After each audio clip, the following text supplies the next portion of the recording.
Hello എല്ലാവർക്കും പുതിയൊരു വീഡിയോയിലേക്ക് സ്വാഗതം. രാവിലെ തന്നെ എണീറ്റ് ഒന്ന് പലനും തേച്ച് ഫ്രഷ് ആയിട്ട് നേരെ അടുക്കളയിലേക്ക് വന്നിട്ട് ഒരു കാര്യം നോക്കുകയാണ്. എന്താണെന്ന് വെച്ചാൽ തലേദിവസം ഇഡലി മാവ് അരച്ച് വെച്ചിട്ടുണ്ടായിരുന്നേ, അത് പൊങ്ങി വന്നിട്ടുണ്ടോ നോക്കുകയെന്ന്. രാത്രിയിൽ നല്ല മഴയുണ്ടായിന്, നല്ല തണുപ്പുള്ള ദിവസം മിക്കവാറും പൊങ്ങാൻ വേണ്ടിയിട്ട് കുറച്ച് പണിയായിരിക്കും. അതുകൊണ്ട് പൊങ്ങി വരുമല്ലോ, ടേസ്റ്റ് ഉണ്ടാവില്ലയോ എന്നുള്ള ചെറിയ ഡൗട്ട് ഉണ്ടായി. പക്ഷെ കുഴപ്പമില്ല, അത്യാവശ്യം നന്നായിട്ട് പൊങ്ങിയിട്ടുണ്ട്. ഞാൻ തലേദിവസം അരച്ച് വെക്കുമ്പം ഉപ്പിടാറില്ല, രാവിലെ എണീറ്റിട്ട് ഉപ്പിട്ട് നല്ലോണം മിക്സ് ചെയ്യലാണ്. നിങ്ങളെങ്ങനെയാണ് ചെയ്യൽ? അങ്ങനെ തന്നെയാണ്. ഇവിടെ ചിലപ്പോൾ അമ്മയിൽ അരച്ച് വെച്ചിട്ട് ഉപ്പെല്ലാം ഇട്ടിട്ടാണ് മിക്സ് ചെയ്ത് വെക്കുക. പക്ഷെ ഞാൻ നേരെ തിരിച്ചിട്ട് രാവിലെയാണ് ഉപ്പിട്ടിട്ട് മിക്സ് ചെയ്യുക. പണ്ടെങ്ങാണ്ട് ഏതോ ഒരു വീഡിയോയിൽ കണ്ടിട്ടുണ്ടായിരുന്നു, നമ്മൾ ഇഡലീൻ്റെ ആ തട്ടുണ്ടല്ലോ, അത് ജസ്റ്റ് ഒന്ന് ചൂടായ ശേഷം നമ്മൾ എണ്ണ തൂത്ത് കൊടുത്തിട്ട് അതിനകത്തേക്ക് മാവ് ഒഴിച്ചു കഴിഞ്ഞാൽ അധികം ഒട്ടിപ്പിടിക്കാതെ പെട്ടെന്ന് തന്നെ ഇളകി കിട്ടും എന്നുള്ള കാര്യം. അതുകൊണ്ട് ഞാൻ മിക്കവാറും ഇഡലി ഉണ്ടാക്കുമ്പോൾ അങ്ങനെ തന്നെയാണ് ചെയ്യലേ. ഒന്ന് അതിൻ്റെ മേലെ വെച്ചിട്ട് ചൂടാക്കും, അതിന് ശേഷമാണ് എണ്ണ ഒഴിച്ചിട്ട് ഇഡ്ഡലി മാവെല്ലാം ഒഴിച്ചിട്ട് അങ്ങനെ സെറ്റാക്കി എടുക്കുക. നമ്മുടെ രണ്ടാമത്തെ തട്ട് ക്ലീനായിട്ട് നല്ലോണം പൊങ്ങി വരുവേ. ഫസ്റ്റ് വെക്കുന്ന തട്ടിൽ കുറച്ചൊരു ക്വാണ്ടിറ്റി കൂടുതൽ ഒഴിച്ചു കഴിഞ്ഞാൽ അത് പൊങ്ങി വരുമ്പം ആ മുകളിലുള്ള തട്ടിൻ്റെ അടിയിൽ കൊണ്ടിട്ട് ഇങ്ങനെ ഇഡലി കുറച്ച് മേലെ ഇങ്ങനെ ആവാൻ ചാൻസ് ഉണ്ട്. അതുകൊണ്ട് ഫസ്റ്റ് തട്ടിൽ നമുക്ക് കുറച്ച് ഒഴിച്ചു വെക്കാൻ പറ്റുള്ളൂ. രണ്ടാമത്തെ തട്ടിൽ നല്ല വലിയ ഇഡലി കിട്ടുകയും ചെയ്യും കേട്ടോ. ഇതാവുമ്പോൾ ഉണ്ടല്ലോ 14 എണ്ണം ആവും. 7 എണ്ണം വരുന്ന 2 സെറ്റ്, രണ്ടും കൂടെ എടുത്തു കഴിഞ്ഞാൽ ഒരു 14 എണ്ണം ഒറ്റ സെറ്റിൽ നമുക്ക് എടുക്കാൻ പറ്റും. ഇഡലീൻ്റെ കൂടെ എന്താ ഉണ്ടാക്കേണ്ടതെന്ന് തലേദിവസം മുതലേ ഉണ്ട് ആലോചിക്കുന്നത്. സാമ്പാർ ഉണ്ടാക്കാമെന്ന് വിചാരിച്ചു, പിന്നെ വേണ്ട സാധാ തേങ്ങാ ചട്നി ഉണ്ടാക്കാമെന്ന് വിചാരിച്ചു. പിന്നെ അതും ഒരു സുഖമില്ല. ഇത് രാത്രിയാണ് പെട്ടെന്ന് ഓർമ്മ വന്നത് തക്കാളി ചട്നി ഉണ്ടാക്കാമെന്ന്. ആ ഒരു സമാധാനത്തിലാണ് കിടന്നുറങ്ങിയത്. അപ്പോൾ രാവിലെ തന്നെ തക്കാളി ചട്നി അതിന് പേരായിട്ട് ഉണ്ടാക്കാൻ വേണ്ടിയിട്ട് മുറിക്കുകയാണ്. അപ്പോഴേക്ക് നല്ല മഴ വന്ന്, എന്ത് വലിയ മഴയാണെന്ന് പറയാം. പെട്ടെന്ന് തന്നെ വന്നത്. ഇത്രയും നേരം കുഴപ്പമൊന്നും ഉണ്ടായിട്ടില്ലേ, പെട്ടെന്ന് നോക്കുമ്പോൾ മഴ വരുന്നു. ആ മഴയത്തന്നെ ഓടി കറിവേപ്പില പറിക്കാൻ വേണ്ടിയിട്ട്. ഏട്ടൻ കണ്ടാൽ നല്ല കലമ്പ് കിട്ടും, നല്ല തണുപ്പ് പിടിച്ചിട്ടാന്നുള്ളത് കേട്ടോ. പക്ഷെ കറിവേപ്പിലെല്ലാം പൊട്ടിച്ചിട്ട് പെട്ടെന്ന് തന്നെ അങ്ങ് വന്ന്. തക്കാളി ചട്നി ഉണ്ടാക്കാനൊക്കെ എല്ലാവർക്കും അറിയുന്നത് തന്നെയായിരിക്കും. എന്നാലും ഞാൻ എങ്ങനെയാണ് ഉണ്ടാക്കാന്നുള്ളത് ജസ്റ്റ് ഒന്ന് പറഞ്ഞുതരേ. ആദ്യം തന്നെ ഒരു 3 വലിയ തക്കാളി എടുത്തിട്ടുണ്ട്, അത് ചെറുതായിട്ട് മുറിച്ച് വെച്ചിട്ടുണ്ട്. കുറച്ച് വെളുത്തുള്ളി എണ്ണയിൽ ജസ്റ്റ് ഒന്ന് വഴറ്റിയെടുക്കും. പിന്നെ അതിനകത്തേക്ക് കുറച്ച് വറ്റൽമുളക് ഇട്ട് കൊടുക്കും, അതുപോലെ തന്നെ കറിവേപ്പില ഇട്ട് കൊടുക്കും, പിന്നെ ഉള്ളിയും കൂടി ഇട്ട് കൊടുക്കും. അപ്പോഴേക്കും മഴയൊക്കെ തിമർത്ത് പെയ്യാൻ തുടങ്ങി. ഭയങ്കര സൗണ്ട്. എനിക്ക് ഈ മഴ പെയ്യുന്ന സമയത്ത് ഇവിടുന്ന് പണിയെടുക്കാൻ ഭയങ്കര ഇഷ്ടമാണ്. അമ്മയെല്ലാം നേരെ ഓപ്പോസിറ്റാണ്. അമ്മ മഴ പെയ്യുമ്പോൾ നമുക്ക് കാമാൻ ക്വയറ്റായിട്ട് ഇരിക്കാനാണ് ഇഷ്ടം. പക്ഷേ എനിക്ക് ആ സമയത്ത് പണിയെടുക്കാൻ നല്ലൊരു എനർജി കിട്ടും. അപ്പോൾ പറഞ്ഞു വന്നത് തക്കാളി ചട്നി ഇതാ ഉള്ളിയും വറ്റൽമുളകും കറിവേപ്പിലയും വെളുത്തുള്ളിയും കൂടി ഇവിടെ വയന്ന് വരുമ്പോൾ തക്കാളിയും കൂടെ അതിനകത്തേക്ക് ഇട്ട് കൊടുക്കും. പിന്നെ എല്ലാം കൂടെ നന്നായിട്ട് വയറ്റിയെടുക്കുക. ഈ വറ്റൽമുളക് അല്ലാന്നുണ്ടെങ്കിൽ ചില സമയത്ത് മുളക് പൊടി ഇടലുണ്ട്, പക്ഷെ ഇന്ന് വറ്റൽമുളക് ഇട്ട് കൊടുത്തു എന്ന് മാത്രം. കുറച്ച് മഞ്ഞൾപ്പൊടിയും കൂടി ഇട്ട് കൊടുക്കുന്നുണ്ട്. എന്നിട്ട് നല്ലോണം ഒന്ന് മിക്സ് ചെയ്യുക. ചൂടാറുന്ന സമയത്ത് നമുക്ക് മിക്സിയിൽ അടിച്ചെടുക്കാൻ വേണ്ടി പറ്റും. ഉപ്പിടാൻ മറക്കല്ലേ, അത് പറയാൻ മറന്നു, ഞാൻ ഇട്ടിട്ടുണ്ടായിരുന്നു കേട്ടോ. തക്കാളി ഉള്ളി എല്ലാം കൂടെ നല്ലോണം കുഴഞ്ഞ പരുവത്തിലാവുമ്പോഴേക്കും നമുക്ക് തീ ഓഫ് ചെയ്യാൻ പറ്റുമേ. കുറച്ചൊന്ന് കുഴഞ്ഞ് കിട്ടിയാൽ മതി, ഇങ്ങനെ അടിഞ്ഞ് ചമ്മന്തി ആവുമൊന്നും വേണ്ട. കുറച്ചൊന്നിങ്ങനെ ഉടയുന്ന പാകത്തിലാവുമ്പോഴേക്കും നമുക്ക് ഫ്ലെയിം ഓഫ് ചെയ്തിട്ട് ഒന്ന് ചൂടാറാൻ വേണ്ടിയിട്ട് വെക്കാം. അപ്പോഴേക്കും ഇഡലി എല്ലാം വെന്തിട്ട് സെറ്റായിട്ട് വന്നിട്ടുണ്ട്. നിച്ചൂട്ടി യാമിക്കുട്ടി എണീക്കുന്നതേ ഉള്ളൂ. അതുകൊണ്ടാണ് രാവിലെ ഇങ്ങനെ കണ്ടിന്യൂസ് ആയിട്ട് ഇരുന്ന് ചെയ്യാൻ പറ്റുന്നത്. യാമി എണീറ്റ് കഴിഞ്ഞാൽ പിന്നെ കുറച്ച് നേരത്തേക്ക് ഈ ഭാഗത്തേക്ക് വരാനേ പറ്റൂല. യാമി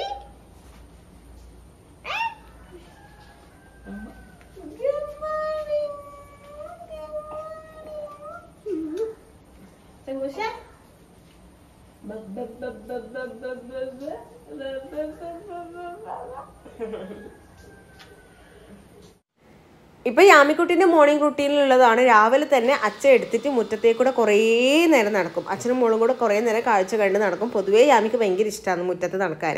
അപ്പോൾ ആ സമയം കൊണ്ട് ഞാൻ തക്കാളി ചട്നീൻ്റെ ഇത് വേഗം മിക്സിയിൽ ഒന്ന് അടിച്ചെടുത്ത് ഒന്ന് കടുകും കറിവേപ്പിലയും എല്ലാം കൂടെ പൊട്ടിച്ചിട്ട് കഴിഞ്ഞാൽ ചട്നി അങ്ങ് റെഡിയായല്ലോ. പെട്ടെന്ന് തന്നെ റെഡിയാവുകയും ചെയ്യും. പക്ഷെ നല്ല ടേസ്റ്റ് വന്നല്ലോ, ഇഡലിക്കും ദോശക്കും എല്ലാം ആയാൽ. അതുകൊണ്ടാണ് ഇത് ഉണ്ടാക്കാറ്. അല്ല, നിങ്ങൾ എല്ലാവരും ആലോചിക്കുന്നുണ്ടാവുമായിരിക്കും, ഇപ്പം അമ്മേനെ കാണുന്നില്ലല്ലോ അടുക്കളയിൽ രാവിലെ തന്നെയാണ്. അമ്മ ഇവിടെ ഇല്ല കേട്ടോ. അതുകൊണ്ടാണ് ഞാൻ രാവിലെ തന്നെ അടുക്കളയിൽ ഇങ്ങനെ ചട്ടപടാ കാര്യങ്ങളൊക്കെ ചെയ്യുന്നത്. അമ്മയും വല്യമ്മയും കൂടി ഗുരുവായൂർ പോയിട്ടാന്നുള്ളത്. അമ്മേൻ്റെ ഏച്ചി ഉണ്ടല്ലോ വല്യമ്മ, അപ്പോൾ അവർ രണ്ടാളും ഗുരുവായൂർ പോയിട്ടാന്നുള്ളത്. അപ്പം ഇന്ന് തിരിച്ചെത്തും കേട്ടോ. 2 ദിവസം മുന്നേ പോയതാണ്, ഇന്ന് തിരിച്ചെത്തും. ഏട്ടനും തക്കടും ഉണ്ട്, അവരെ കൂടിയാണ് പോയത്. ഇവർ എറണാകുളത്തേക്ക് പോയി, എന്നിട്ട് അവിടെ നിന്നിട്ട് അവരെയും കൂട്ടി ഗുരുവായൂർ പോയി തിരിച്ച് ഇന്ന് വരും. ആ കിട്ടുന്ന സമയത്ത് മാക്സിമം പണിയെടുത്ത് തീർക്കാൻ വേണ്ടിയിട്ട് നോക്കുവാനേ. യാമി കരയാൻ തുടങ്ങിയാൽ പിന്നെ കുറച്ച് ബുദ്ധിമുട്ടാവും. നമുക്ക് പാലൊക്കെ കൊടുത്തിട്ട് ഞാൻ തൊട്ടിൽ ഉറക്കിയിട്ടാണ് ഇങ്ങ് വന്നത്. ഇനിയിപ്പം അടുത്ത കരച്ചിലാകുമ്പോഴേക്കും വീണ്ടും പാൽ കൊടുക്കാനെല്ലാം പോകണമല്ലോ. നിച്ചൂട്ടിക്ക് നിച്ചുട്ടിക്ക് ഇന്ന് ലീവ് ആയതുകൊണ്ട് കുറച്ച് മെല്ലെ എണീക്കും. ഇഡ്ഡലിയും ചട്നിയും സെറ്റ് ആയിട്ടുണ്ട്. ലാസ്റ്റ് ബാക്കിയുള്ളതും കൂടെ ഞാൻ അടുത്ത് സെറ്റായിട്ട് വെച്ചിട്ടുണ്ട് ഇഡ്ഡലിക്ക് വേണ്ടിയിട്ട്. ആ സമയം കൊണ്ട് വെള്ളം ചൂടാക്കിയിട്ട് ഞാൻ വേഗം അരി ഇട്ടു. ചോറ് അവിടെ വെച്ച് ഹോട്ട് പോട്ടിൽ ഇറക്കി വെച്ച് കഴിഞ്ഞാൽ പെട്ടെന്ന് തന്നെ അങ്ങ് ആവുമല്ലോ. പിന്നെ അതിന് വേണ്ടിയിട്ട് വേറെ സമയം വേണ്ടല്ലോ. അതുകൊണ്ട് അരിയും കൂടെ അങ്ങപ്പം തന്നെ ഇട്ടു. ഇടയ്ക്കിടയ്ക്ക് അച്ഛൻ വന്നിട്ട് എന്തെല്ലോ വർത്താനം പറയുന്നുണ്ട്. അച്ഛൻ ഹെൽപ്പ് ചെയ്യുകയും ചെയ്യും കേട്ടോ. അതുകൊണ്ട് വലിയ ആശ്വാസമാണ്. അമ്മ ഇല്ലാത്തതല്ലേ. അതുകൊണ്ട് പെട്ടെന്ന് തന്നെ പണിയൊക്കെ തീർക്കാൻ വേണ്ടിയിട്ട് അച്ഛൻ ക്യാബേജ് എല്ലാം മുറിച്ച് തന്നിട്ടുണ്ട്. അത് വേഗം വറവും കൂടി ഉണ്ടാക്കണം. അങ്ങനെയാണെങ്കിൽ ഏകദേശം പണി സെറ്റാവും.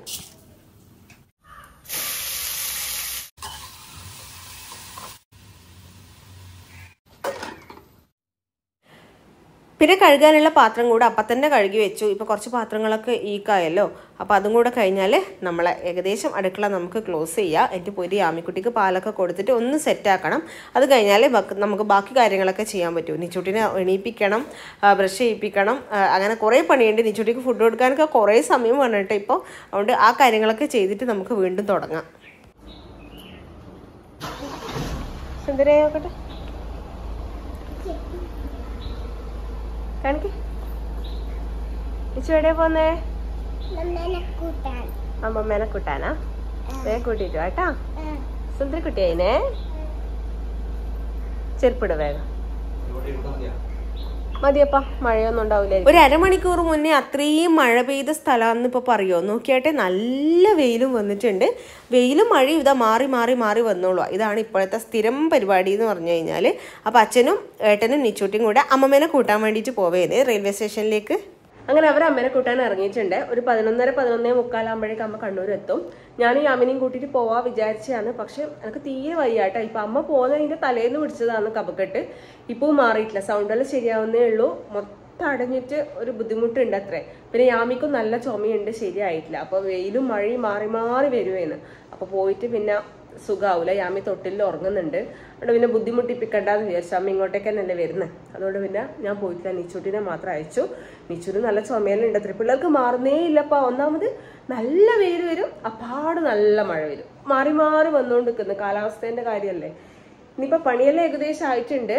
ഞാൻ അതിൻ്റെ ഇടയിൽ മോരുകറി ഉണ്ടാക്കിയിട്ടുണ്ട്. വെള്ളരി മോരുകറി.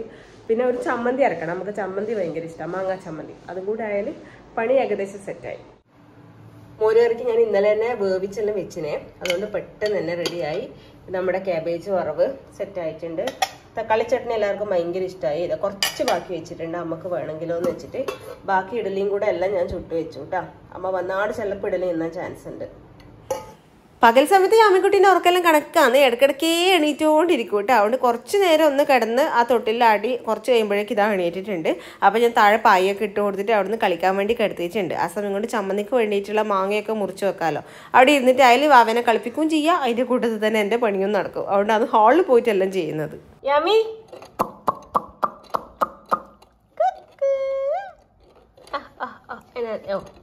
കമ്മി യാമീസ് വലിയ കുട്ടിയാവലായേ. നമുക്ക് മാമെല്ലാം തിന്നാനായേ. നമ്മളെ ചോറൂണെല്ലാം ആവാനായി. യാമി ഇതെന്നാ പണിയേക്കിനെ?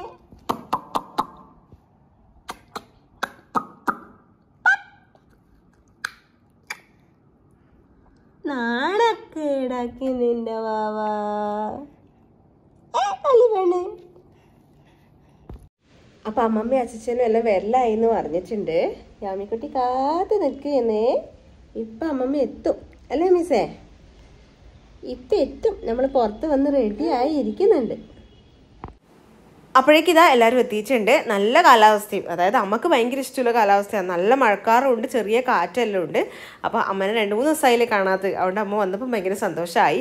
അമ്മക്കും അതേ, പിള്ളേരെ കാണാത്ത 2-3 ദിവസമായില്ലേ. അങ്ങനെ മാറി നിന്നിട്ടേ ഇല്ലല്ലോ. അമ്മ ഗുരുവായൂർ പോയിട്ട് എന്നിട്ട്? ഗുരുവായൂർ പോയിട്ട് നല്ലതായിരുന്നു. അവളെ അടിപൊളിയായിരുന്നു. ഭയങ്കര തിരക്കായിരുന്നു. പൂജ ഹോളിഡേസ് നവമീന്റെ ഹോളിഡേസ് ആയതുകൊണ്ട് ലക്ഷക്കണക്കിന് ആൾക്കാരുണ്ടായിരുന്നു. പക്ഷെ അമ്പലത്തിനകത്തെല്ലാം കയറാൻ പെട്ടെന്ന് പറ്റിയായിരുന്നു നമുക്ക്.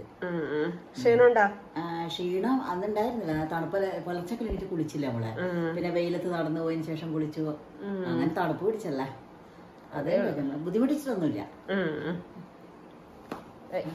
അമ്മമ്മ മോളൊന്ന പരിപാടി ഫോൺ കാണുന്ന അമ്മ മോള് കുഞ്ഞു ബാവേന്റെ കരച്ചില് കാണുമെന്ന്. കുഞ്ഞു ബാവ കഴിയുമ്പോഴോ കണ്ടോ?